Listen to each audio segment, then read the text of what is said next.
अपने बच्चों को कुछ मिनट बैठाल करके उनका चरित्र पावन बने, ये माता पिता को शिक्षा देनी चाहिए।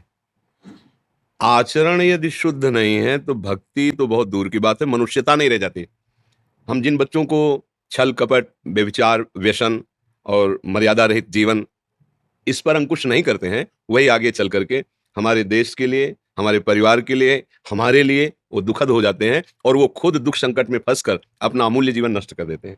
इसलिए पास बैठाल कर उनको जिस अवस्था का बालक हो, उससे वैसा बर्ताव करते हुए, जैसे अपने बालक को देखा कि 18-20 अवस्था का है, अब मित्रवत व्यवहार करना चाहिए। बैठो, पास बैठो, बिल्कुल खुल के हमसे बात करो, बिल्कुल ही मत डरो कि हम तुम्हारे पिता हैं या माता हैं। तुम्हारी जीवन चरित्र को पावन करना, तुम्हें सुख प्रदान करना हमारा लक्ष्य है, इसलिए हमसे खुल के बात करो। आपका कौन सा गलत आचरण है जो आपको गिरा सकता है, वो हम जाने, और उनको सद आचरण, संतों के द्वारा निर्दिष्ट जो वचन है, शास्त्र क्या कह रहे हैं, हो सकता है हमारी मलिन बुद्धि न समझ पाए, पर संतजन क्या कह रहे हैं हम समझ जाएंगे, क्योंकि शास्त्र के सार को हमारी भाषा में हमारे सामने जब वो समझाते हैं तो हमारी बुद्धि उनके प्रभाव से समझ जाती है।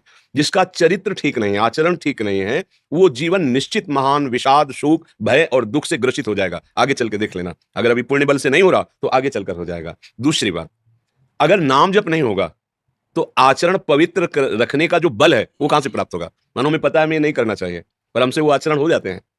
हम चाहते हैं कि ना हो, फिर भी हो रहे हैं। इसका मतलब हमारे अंदर नाम बल की कमी है, अध्यात्म बल की कमी है, भगवत बल की कमी है। तो भगवत बल को प्रदान करने वाला नाम जब तक हम अपने बच्चों को या स्वयं या हमारी समाज नहीं जपेगी, खुली बात है, तो आप ज्ञान उपदेश कर सकते हो, माना, आप बढ़िया लच्छेदार भाषण दे देते हो, माना, लेकिन आप आचरण नहीं सुधार सकते।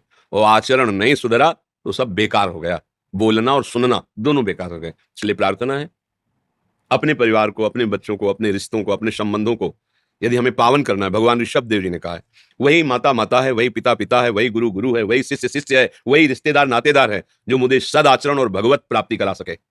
भगवत प्राप्ति बिल्कुल सरल है, कोई कठिन नहीं है। विषय प्राप्ति कठिन है क्योंकि उसकी सत्ता ही नहीं है, जैसे आकाश के फूल कठिन है क्योंकि है ही नहीं। ये मन की कल्पनात्मक भोगों की जो वृत्ति, चाहे जितना भोग लो हाथ कुछ नहीं लगेगा क्योंकि है ही नहीं, और भगवान है और हम उनके हैं। जो है उसकी प्राप्ति दुर्लभ नहीं है। दुर्लभता इसलिए लगती है कि जो नहीं है उसको हम है मानकर भोग रहे हैं, तो जो है वो पर्दे में छुपा हुआ है बस। अगर आधुनिकता में भी उन्नति चाहनी है तो हमारी बुद्धि, हमारा बल हमको साथ दे, तभी ना। आप बहुत अच्छे विद्वान हो सकते हैं, बहुत ज्ञानी हो सकते हैं, बहुत आप पढ़ाई में उन्नतिशील हो सकते हैं क्योंकि आपका ब्रह्मचर्य ठीक है, अर्थात चरित्र ठीक है, और आपकी बुद्धि ठीक है क्योंकि आप नाम जप कर रहे हैं, आप उन्नति प्राप्त करेंगे। ऐसा नहीं कि भजन करने वाला संसारिक उन्नति को प्राप्त नहीं होता। ऐसा हमारे यहाँ इतिहास साक्षी है, वही राजा बड़ा प्रवीण और महापुरुषों द्वारा उसका चरित्र गाया गया है जिसके ऊपर किसी महापुरुष का शासन रहा है। जनक जी के ऊपर सदानंद जी का शासन, भगवान वशिष्ठ जी के द्वारा महाराज दशरथ जी का शासन, गुरु बृहस्पति जी के द्वारा देवराज इंद्र का शासन। यदि हमारे जीवन में किसी महात्मा की वाणी है, भगवत वाणी है, तो हम निश्चित विजय को प्राप्त हो जाएंगे। ये संसार की उन्नति कोई उन्नति नहीं है। मानो जैसे आप 30 वर्ष के हैं, बहुत पढ़ाई की, शरीर छूट गया, अब जब अगर मनुष्य जन्म अगला मिलेगा तो कहां से फिर शुरू करना पड़ेगा आपको, ककहरा फिर आपको पढ़ना पड़ेगा। ये पढ़ाई किसी काम नहीं आई। अगर आपने 100 बार गुरु प्रदत्त नाम जप लिया है तो 99 में नहीं चलेगा, 101 में चलेगा। इसलिए मुझे लगता है कि अपने परिवार को, खुद अपने आप को, अपने देश को, अपने समाज को यदि हमें पावन करना है तो पहले चरित्र सुधारना होगा। चरित्र को सुधारने के लिए अध्यात्म जरूरी है, भगवत वार्ता जरूरी है। चाहे स्वयं गुरुवाणी शास्त्र पढ़ो, चाहे संतों के मुख से सुनो, जरूर सुनो। मति गति कीर्ति विभूति बल ऐश्वर्य जिसको कभी कहीं प्राप्त हुआ है वो सत्संग से, सो जानो सत्संग प्रभाव लोकों वेद ना अनुपाओ। अगर हमारे चरित्र को पावन रखना है तो हमें बल चाहिए, वो बल नाम से मिलता है, पक्का समझ लो। अगर नाम भजन नहीं है तो फिर वो सब, हम बहुत भ्रमण किए हैं तो देखा भी है कि एक लीला सी होती है, नाटक सा।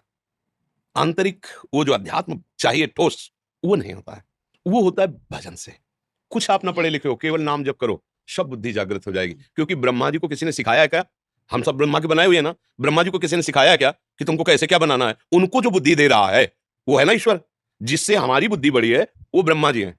उन्होंने बनाया है और उन्होंने लिखा कि इतनी बुद्धि तुम्हारी चलेगी। और जो ब्रह्मा को बुद्धि दिए हैं, जो सरस्वती को बुद्धि दिए हैं, वो है श्री भगवान, वो है श्री कृष्ण सच्चिदानंद।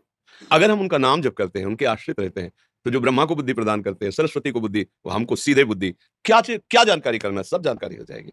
इसलिए जरूर नाम जप करें और अपने चरित्र पर दृष्टि रखें। हमारा जीवन तभी उज्जवल होगा, भविष्य लोक पारलौकिक सुखों से संपन्न होगा जब हमारा चरित्र ठीक होगा। चरित्र ठीक नहीं है, बहुत पढ़े लिखे हो, पीएचडी की हो, सब की हो, तुम्हारी गंदी बात पकड़ में आ गई, अब जेल चले गए, क्या हुआ तुम्हारी पढ़ाई का, क्या हुआ तुम्हारे विषय का?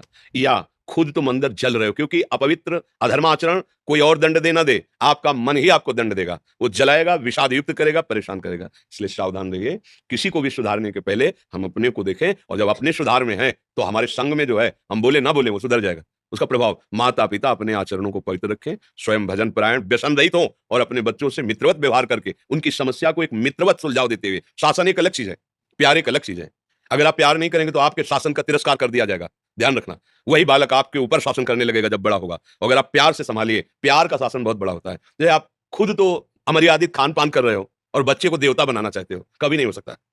आप उनके सामने ऐसे उठो बैठो, ऐसे बात करो कि वो आचरणों का प्रभाव पड़े। आप भक्तिमान बनो तो उनके ऊपर भक्ति का प्रभाव पड़ेगा।